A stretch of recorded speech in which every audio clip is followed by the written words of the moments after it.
Hello, I am Rachit and this is the video demonstration of AWS Serverless architecture based project which was made by me.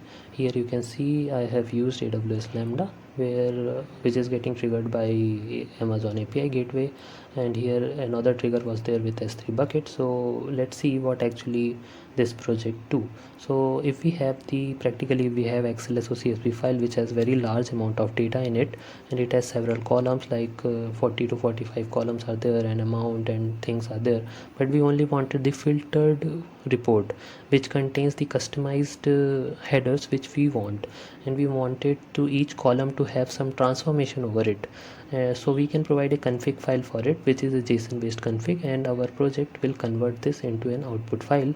Let me explain you here that what actually I want to mean. So here my file.csv is my input file, and here in this file you can see id value is there which might not be my use, and here the column name is name, but I wanted customer names over customer names as the name in my output file, and might be I don't need age, and in amount I am getting here in CSV file in paise, but I need it in rupees. In UTR number you can see we are having XDS35 this characters, 5 characters were added in each UTR, but we wanted it to be 000, and we wanted its entire length to be 18 character as you can see here. So the length we wanted as 18 character, but we do not want these 5 characters. In phone number also the data is corrupt, somewhere it is 0, somewhere it is +91 dash, somewhere +91, so data is corrupt. So for this purpose we can create a config which has 3 keys. First key contains the key value pair which is input file extension, is the input file which we are providing its extension, so it's CSV extension. This is required to make the software understand that which kind of processor they have to use. They have to read the file with CSV processor, XLS processor. Then there is the output file header, and these headers are in the order in which we wanted our output file to have, like amount we want, UTR we want, customer name, phone number.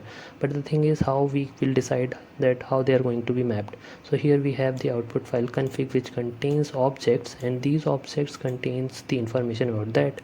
In each of these objects have a name, and this name key signifies the input file column name. So here you can see phone number, name, UTR, amount which was there in the input file header, which is name, amount, UTR, phone number. And here we have provided we want to rename it to the value which was given in the header, which is amount, UTR, phone number, customer name. Order doesn't matter, order is being considered over here, that which order we want in our output file. And here we wanted our amount to be converted, to be transformed to convert to rupee. Here in UTR we want to remove our starting 5 characters as I have said before to XDS35, and we wanted to make it as a leading 0. So these are the chain of transformation we wanted. In the same way in phone number we wanted only last 10 digits, and we wanted to append this +91 in it. In renaming in name we do not want any transformation, we just wanted the customer name to be customer name. So if this transformation will applied, our output file will look like this, where the amount, UTR is there, and the values are being corrected, phone number being corrected, and headers are being in correct order. So let's once again see how it is practically going to happen. So first of all, we in our front end, which I will show you later, so in that front end we have a editor window where we can create the config, and when we press the upload button it will upload, it will call API Gateway. In here AWS config will read the metadata, it will place it in S3 bucket. So I will show you the S3 bucket. It has 3 folders: config, processed, and unprocessed. Initially the config file will be uploaded here, and that config file name will contain a unique number. So basically that unique number is to signify each process. So this process, the main unique number will be attached in the file name itself. Once the file is placed, the upload file button will be visible, and then we will be able to upload our input file, and it will also get placed. So this time this input file will get placed over unprocessed folder. Here it is currently, it do not have anything, but once it get placed, so we have created our lambda, which is this lambda. So it get triggered when the input file is finally placed in unprocessed folder over here.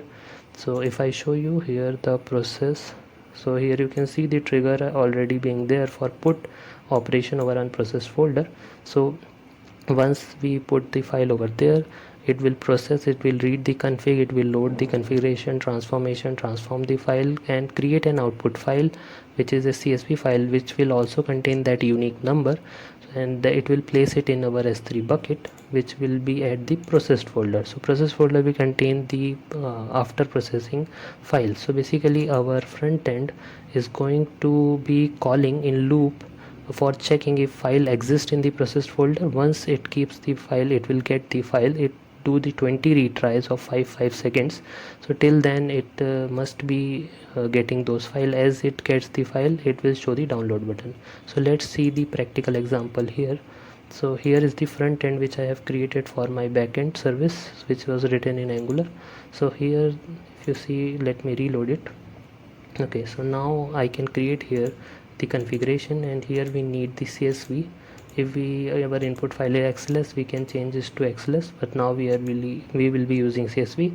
So if you add the headers as empty header, you can do your customized header, or you can type over here also, but I will be using the example one which we have just seen in our Sublime text. So we have to create this one. So basically if you want to create your own, you can add like this both, and you can write here UTR, and this is the input file name. UTR is there, but actually we wanted UTR in capital, so we can type it here, and we can append according to the index of the object. So we have to provide the index, in which index we want to add what. So basically here index is 0, so here I can add the remove from start, and other one which we wanted is the adding leading zeros. So here we can provide the values accordingly. So now I'm not going to add everything, so I will reset it. I have already made a button for example where this particular example is there, we're already pre-filled. So let's upload our config. So let's suppose if we have not provided the input file extension, it will show that input file extension is not there, and which is a required field. So we will provide it as CSV because we are going to upload a CSV. So one more thing here, you will find this window which contains the description of each and every button, what it actually does, and we can see here what actually these values do, and we can contact here to me if there is any query. So here upload button is disabled, output is disabled right now. When I will click this upload config, so it will try to upload the config over here. So see, the config uploaded successfully and upload button is active now. So let's see if config really get uploaded over our config folder. So let me reload it to check whether the config has been uploaded or not. See, the config has been uploaded.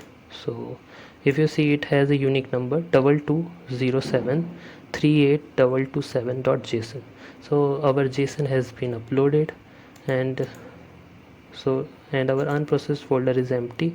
So now the second time our upload button is active, so now we can choose our file. So let's choose a file which I was showing for the demonstration. So the file I have kept over here, so this is the mile file which I have shown before. So I will upload it. As soon as I upload, it will start triggering this thing. So if you see here, you will find that it already started fetching. Upload is successful. It is trying to fetch, and once it will fetch, it will show the download button. Let's see if upload has been done. So like it is loading because config file has already been uploaded, and that input file is also uploaded. It has the same unique number. So as soon as it has uploaded this one, if we come here, okay, so here I can see that download button is appearing now, and it has tried to fetch, and once it get that download thing, so it has shown us the download button. If I click download button, okay, my report gets downloaded. So let me open it for you.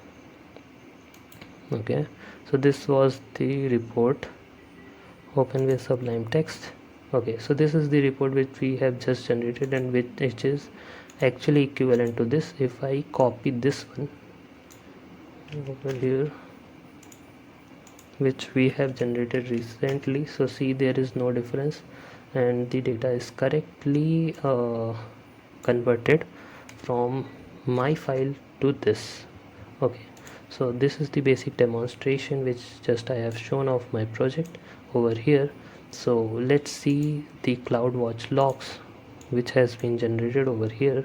So if I go to CloudWatch and if I reload it, so basically when the S3 bucket has triggered, it has triggered the Lambda, and here the actual processing has happened which has read both of these files. So it will take few seconds, then we will go to the code walkthrough. So till then it is loading. Let's see the code. So this is the actual code which has been working behind. I have also written the test where I have provided all these values. So if we talk here, I have kept a sample event which S3 bucket provides when we keep file in unprocessed folder. It contains a key that which file has been placed over here, and in our test class we have kept the config input and report file for testing all these, and it reads these files and generates a temp file and it checks in the regression test. Here you can see this is our handler which actually handles the request, and you can see the input stream. We get the object, we convert it in event, and then we convert it in event object from where we fetch our bucket name, our key, we define our Amazon service manager, everything has been defined, and it writes the file. And we have here the processors like CSV processor, XLS processor. Basically file processor is abstract class and factory method implementation is there. We can add more processor if we want to further scale our project.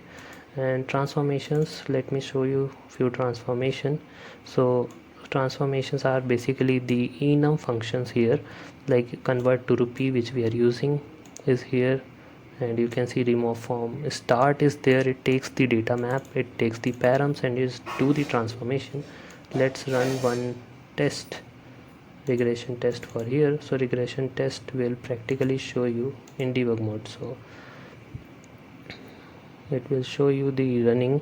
So basically I have written the regression in such a way that it automatically reads the file from resources and it generates a new report file and it compares the file. So basically it is working.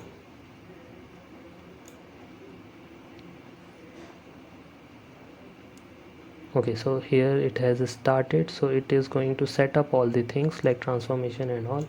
I will move ahead.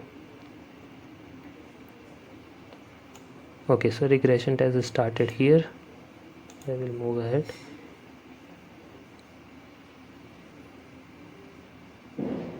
Okay, till then I can show you that here it has already read the file, and okay, so the entire regression has run properly, and you can see here it has taken this input file, it has read it, and after reading it, it has created a new temp file which is having the values, and it has checked whether these two are matching or not.